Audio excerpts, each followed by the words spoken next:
Dans cette vidéo, je vais te parler d'un mot. Je vais prononcer un mot que tu as déjà entendu parce qu'on en parle de plus en plus grâce aux réseaux sociaux et que c'est un phénomène qui est devenu à la mode.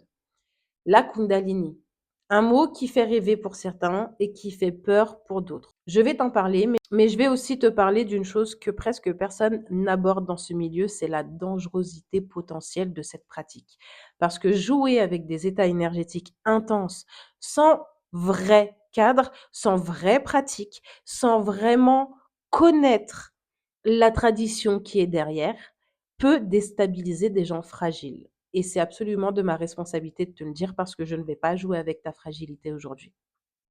La Kundalini, dans les traditions yogiques, c'est une énergie vitale décrite comme levée, cachée à la base de notre colonne, dans notre chakra racine, qui peut s'éveiller et monter. C'est vraiment un cadre traditionnel et expérientiel qui vient de l'acupuncture de là-bas, avec des maîtres qui travaillent cette pratique-là depuis des années. Et même si on commence à relier certaines informations, pour l'instant, la biologie n'a pas prouvé que c'était réel, la science n'a pas prouvé que c'était réel.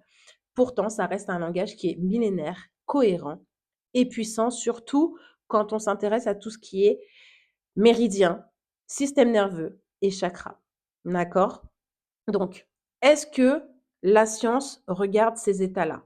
Un petit peu. Il y a des travaux d'imagerie sur les états méditatifs intenses et sur des expériences rapportées comme un éveil de Kundalini. Mais attention, il faut rester prudent. Ce sont des recherches préliminaires sur des petits nombres et elles suggèrent que ces états correspondent à quelque chose de réel dans le cerveau, ce qui n'est absolument pas rien. Mais elles ne prouvent pas la Kundalini au sens strict. État réel, oui. Validation du concept spirituel, non, toujours pas par la science. On est un petit peu en retard. Je sais que tu dois avoir un avis là-dessus, mais c'est pas grave. On le garde pour nous. Le temps fera bien les choses. Maintenant, on va passer à quelque chose d'essentiel. On parle de montée saine et de montée problématique ici.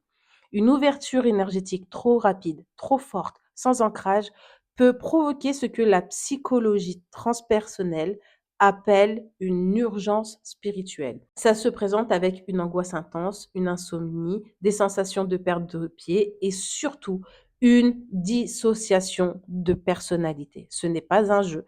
Pour une personne au système nerveux déjà fragile ou avec un terrain psychique vulnérable, forcer ces états peut être dangereux. Ici, dans cette méthode, il y a une règle absolue. On ne force jamais une montée de Kundalini. On travaille dans l'ancrage, dans la lenteur, avec la fenêtre de tolérance qu'on a apprise dans le module 1 bien conservée. Le corps va mener son travail par lui-même et on ne pousse absolument rien. Et si quelqu'un, par exemple, avec mon séance, montre des signes de déstabilisation, on arrête tout, on redescend tranquillement et si jamais on a un doute, on redirige vers un professionnel de santé. Donc, c'est exactement ce que je ferais pour tous ceux où je me pose des questions et je trouve qu'il y a quelque chose.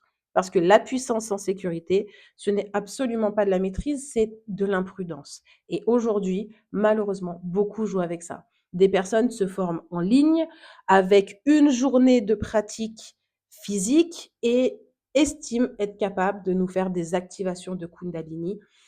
Ils manipulent leur énergie pour faire travailler nos énergies. Il y a donc un échange de fluides énergétiques qui peut avoir des conséquences, autant pour la personne qui pratique que pour la personne qui est venue se libérer. La Kundalini est vraiment un langage traditionnel existe avec une expérience réelle à mener avec un respect absolu de la sécurité, avec un respect absolu des traditions d'où elles viennent et avec un respect absolu de la personne qui vient nous voir.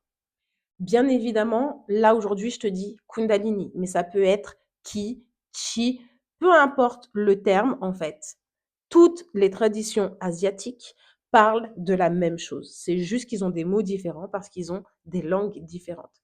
Donc fais bien attention à ça. Moi, j'ai décidé que ce travail d'énergie vitale se ferait avec de la musique et pas avec un échange de fluide énergétique pour laisser ton corps travailler au bon endroit prendre le temps de réveiller et de libérer au bon endroit, plutôt que de prendre le risque d'aggraver ton cas et d'avoir des retours énergétiques négatifs pour moi. J'espère que tu comprendras ce message parce qu'il est extrêmement important et beaucoup de maîtres yogiques sont en train de passer un message très fort sur les réseaux sociaux parce qu'on nous vend des formations, des pratiques.